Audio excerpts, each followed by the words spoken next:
This video has been made possible due to my YouTube members, so a big thank you to all the lads currently on the screen. While the Eurofighter has been getting all of the praise as of late, I think the Rafale is the real star of this update. While it doesn't have the long range punch of the AMRAAM, basically anything within 15 kilometers is an easy kill for your thrust vectoring Mika EM missiles. And even in the air-to-ground role, which the Eurofighter is currently being heralded as the saviour of German ground realistic, the Rafale basically mogs the EF-2000 with its AASM Hammer, a fire-and-forget IR-guided rocket-assisted bomb. Let's cover the basics though first. The Rafale is a rank 8 fighter jet located in the French tech tree. It sits at battle rating 14.0 in air realistic and 12.7 in ground realistic. You'll have to grind out 420,000 research points to unlock the plane, and then purchase it for 1,120,000 silver lions. The Rafale follows on from the Mirage 2000 5F, a plane that is a pleasure to fly,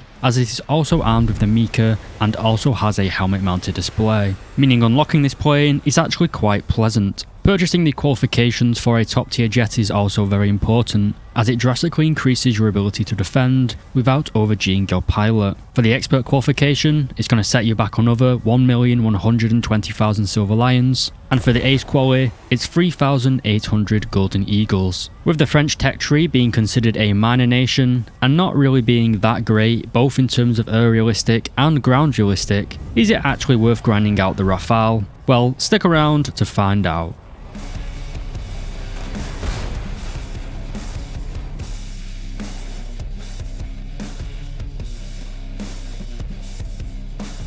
The Rafale is powered by two Snecma M88-2 engines, each producing 4,900 kilos of thrust of dry power, and when afterburning, that increases to 7,330 kilos. This gives you a climb rate of 300 meters per second, which compares favourably to both the F-15E's 325 and the Eurofighter Typhoon's 315 meters per second. It is worth noting though that the Rafale is quite draggy when it comes to its missiles, losing 66.1 meters per second of climb rate with a full combat load. In comparison, the Eurofighter only loses 61.6 meters per second, and the F-15 is even less, only losing 52.4 meters per second with its full 8 AMRAAM loadout. This is the main reason for both the F-15 and the Eurofighter being such powerful high altitude monsters. They can just carry their speed so well, even with a full payload of fuel and weapons. That being said though, the flight performance of the Rafale is very good indeed. While it can't match the F-15E or the EF-2000 when it comes to high altitude, high speed,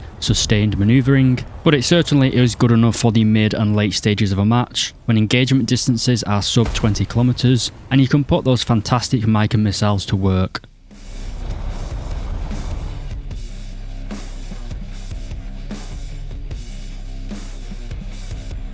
As a modern multi-role jet, the Rafale is ram-packed with electronics and sensors, making your life incredibly easy. You have CCIP for everything, a helmet-mounted display, allowing for easy off-bore sight shots and radar locks, as well as a radar gun lead indicator. The most useful feature though is the amazing RWR. This has a 360-degree view of the battlefield, easily allowing you to notch incoming missiles. It will display up to 12 missiles being launched towards you, and has 31 different radar profiles saved, telling you which plane is searching for you, as well as tracking you. The Rafale also has a missile approach warning, or MAW. This will automatically deploy countermeasures if it detects missiles coming towards you, but I'd recommend turning this off, as it largely just wastes countermeasures.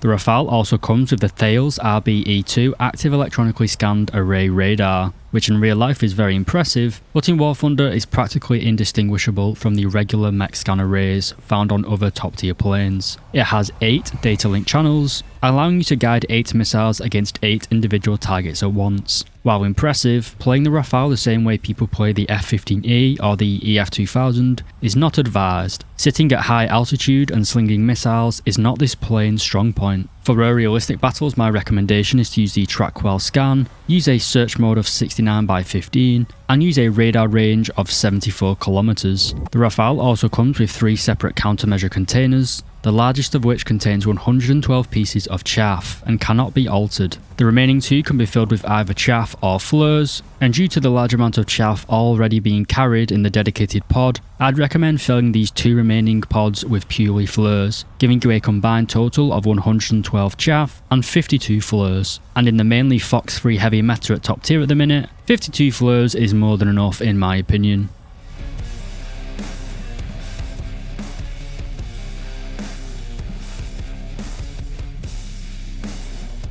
Your stock weapon is the 30mm Nexter 30M791 cannon, and you only have 125 rounds of ammunition, and with a fire rate of 2,500 rounds per minute, you have barely any time on trigger. You also only have one belt available. This belt has no tracers and is very unfriendly to aim. I'd highly recommend relying on the EEGS gun sight for air targets and the CCIP for engaging ground targets. The belt uses a semi-armor piercing round with 40mm of maximum penetration, making them unsuitable against enemy main battle tanks in ground realistic battles. When stocked, the plane comes with 2 Magic 2s, as well as 2 Mica EM missiles, as well as 3 drop tanks. When fully grinded out, you can take up to 8 Mica EMs, or alternatively, 2 Magic 2s and 6 Micas. While the IR missiles are strong, I find the 8 Mica loadout is more useful, especially as most people don't really know how to defeat Fox 3 missiles yet. The Micas themselves have 50 Gs of maximum overload and are thrust vectoring, making them essentially the Fox 3 version of the Soviet ART-73. In combination with your helmet mounted display, you can fire these missiles at high angles off bore sight and they will still easily track the target. The Magic 2s are also very good, using a similar gate width IRCM mode as the R-73, making them very lethal from the sides and rear aspects, especially within ranges of about 1.8 kilometers. They have 35 Gs of maximum overload and are kind of a halfway house between the R-73 and the AIM-9M. Overall, the Rafale plays very defensively, using your helmet mounted display to lock up an enemy, start entering a notch, and then firing your Mica at a high angle off bore sight. This allows you to stay defensive without losing any of your own offensive potential.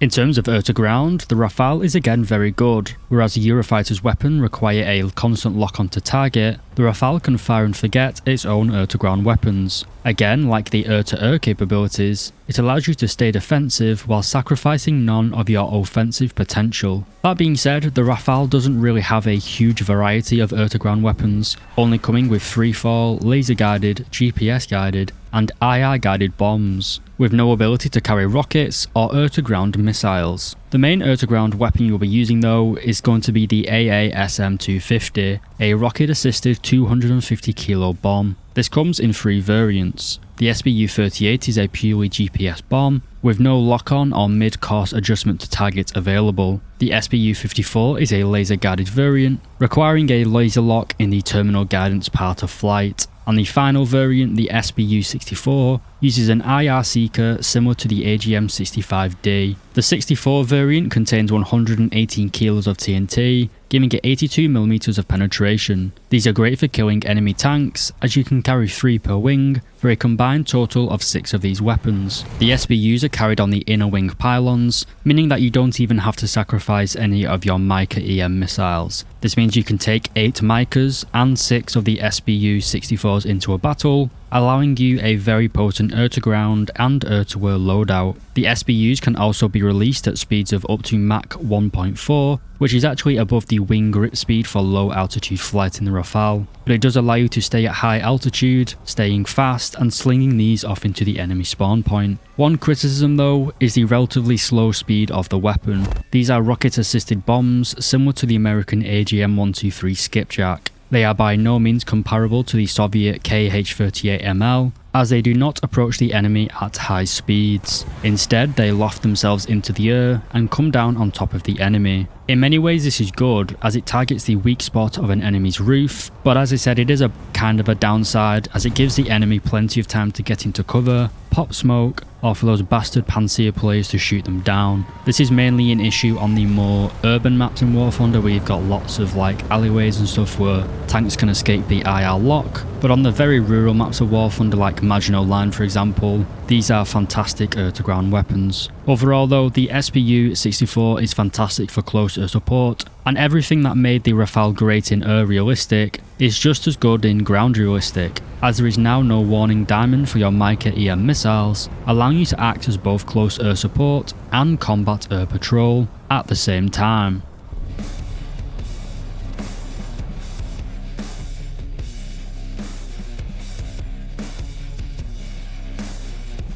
To conclude, the Rafale is the most fun I've had at top tier in a very long time, and top tier ground realistic. While the Rafale cannot compete in the early stages of a match with the 40+ kilometer range of the AMRAAM slingers, such as the F-15E or the Eurofighter, but in the mid and late stage of a game, there is literally no better tank to be in than the Rafale. The combination of helmet mounted display and the thrust vectoring Mica missiles allows you to stay defensive even when you're attacking. I would highly recommend everyone grinding out this plane, as it is a bunch of fun to play. I can't really see how Gaijin could nerf it in the future, so it's a solid recommendation from me, lads. As always, I'd like to say a big thank you to my YouTube members, so a massive thank you to Lola Alphonse, Tans, Deboa LX, Dr. Bob, Tomster013, Schlunty, Van Halen, Diogenes, and Econ. Once again, a big thank you to my YouTube members, and if you made it to the end of the video, leave a comment saying frogs.